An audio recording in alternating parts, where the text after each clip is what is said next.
Hello everyone, आप सबको हमारे यूट्यूब चैनल पे खुश आमदीद। मैं हूं खालिद रिंद। आप देख रहे हैं मेरा यूट्यूब चैनल खालिद रिंद और मेरा Facebook page Khalid Rind learning hub.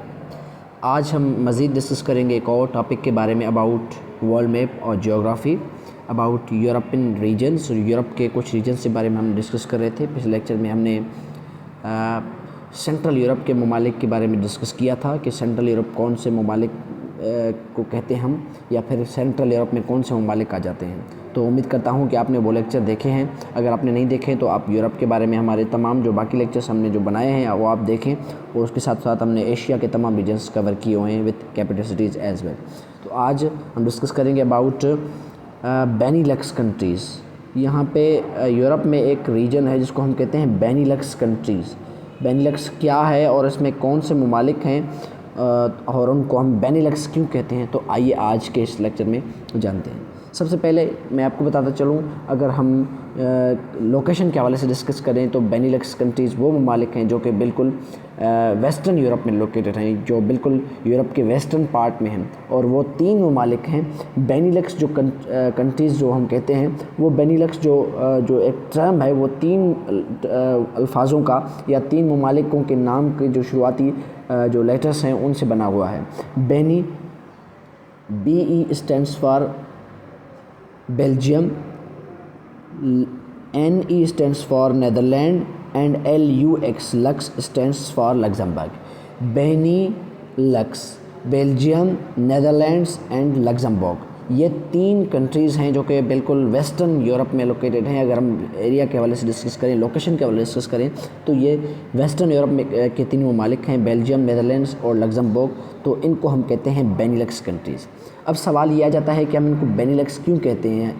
क्या ये एक लोकेशन के हवाले से, या फिर हम इनको रीजन के हवाले से बेनीलक्स कहते हैं, या फिर कोई और वजह है?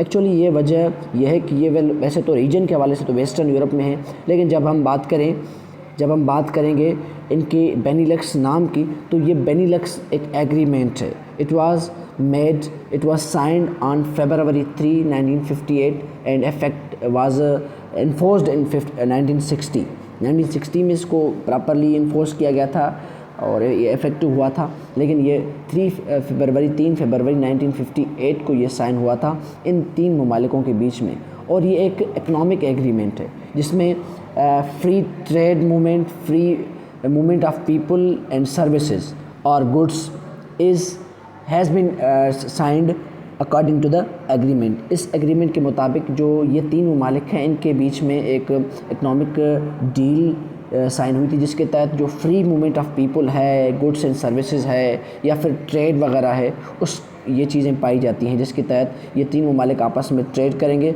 और इनके बीच में काफ़ी हद तक जो बैरियर्स थे ट्रेड के हवाले से वो ख़त्म कर दिए गए हैं, और ये जो है एग्रीमेंट बेनीलक्स कहा जाता है। इसलिए हम इन 3 ममालिकों को कहते हैं बेनीलक्स कंट्रीज़, या फिर बेनीलक्स रीजन भी हम इनको कभी कभी कहते हैं। अब हम देखते हैं कि बेनीलक्स कंट्रीज़ जो हम कहते हैं, नेदरलैंड्स, बेल्जियम और लग्जमबर्ग, वो कहाँ पे हैं और कौन से हैं।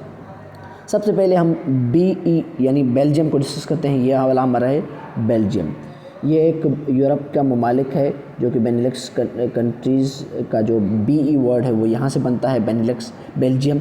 और बेल्जियम में काफ़ी हमारे मुख्तलिफ़ ऑर्गेनाइजेशंस के जो हैं पाए जाते हैं। हमारे जो कहते हैं, क्या कहते हैं, हम हेडक्वार्टर्स की बात करें, काफ़ी हमारे ऑर्गेनाइजेशंस हैं, उनके जो है यहाँ पे पाए जाते हैं, जैसे कि EU है या फिर NATO है।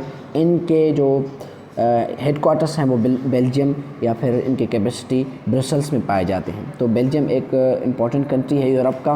बेनीलक्स कंट्रीज़ का भी एक इम्पॉर्टेंट कंट्री है। तो BE स्टैंड्स फॉर बेनीलक्स, और बेनीलक्स BE स्टैंड्स फॉर बेल्जियम, और बेल्जियम की कैपेसिटी का नाम है Brussels. It is the capacity of Belgium. उसके बाद हम बात करेंगे नेदरलैंड्स, NE के बारे में। जो हमारा वर्ड बेनीलक्स का जो है, उसका जो NE है वो है नेदरलैंड्स। ये हमारा नेदरलैंड्स है। नेदरलैंड्स भी एक बहुत इंपॉर्टेंट कंट्री है, और इसकी आजकल क्रिकेट टीम भी है नेदरलैंड्स की। और नेदरलैंड्स जैसे आप देख रहे हैं, इनका कलर जो है ऑरेंज, और आप इनके क्रिकेट टीम का भी देखेंगे तो वो भी उनका जो फ्लैग है या फिर उनकी क्रिकेट टीम का जो कलर है, जो शर्ट कलर है, तो वो भी तकरीबन ऑरेंज कलर ही पाया जाता है। तो इनकी कैपेसिटी का नाम है Amsterdam. Amsterdam is the capacity of Netherlands. اس کے بعد یہاں پہ ایک چھوٹا ممالک ہے جو بالکل یہاں پہ لوکیٹڈ ہے, یہاں پہ جرمنی کے بالکل ایسٹ میں ویسٹ میں. تو یہاں پہ یہ ہمارا لگزمبرگ ہے. Luxembourg capacity is Luxembourg city. Luxembourg کی جو کیپیسٹی کا نام ہے وہ ہے لگزمبرگ سٹی. یہاں پہ یہ بیلجیم, یہ نیدرلینڈس, اور یہ ہمارا ہو گیا لگزمبرگ, بینی لکس. تو امید کرتا ہوں کہ آپ نے اس کے بارے میں سیکھا ہوگا کہ بیلجیم, نیدرلینڈس اور لگزمبرگ کو ہم بینیلکس کیوں کہتے ہیں, یا پھر بینیلکس ہے کیا اور اس میں کون سے ممالک آ جاتے ہیں. تو امید کرتا ہوں کہ آج کے لیکچر میں آپ کو یہ سمجھ میں آئے ہوگا. انشاءاللہ ہم مزید ڈسکس کریں گے اپنے آنے والے لیکچرز میں. ہمارے چینل کے ساتھ جڑے رہیے اور ہمارے چینل کو سبسکرائب کیجئے, اپنے دوستوں کے ساتھ شیئر کیجئے, اور ہمیں کمنٹ میں بتائیے کہ ہم کون سی چیز کو مزید امپروو کریں, یا پھر مزید کون سے ٹاپکس میں ہم ڈسکس کریں, ان پہ کون سے ٹاپکس پہ ہم جو ہے لیکچرز بنائیں. تو آپ کا ضرور لازم ہمیں کمنٹ کریں, ہمیں بتائیں, تاکہ ہم مزید آپ کے لیے چیزیں لا سکیں. Thank you so much.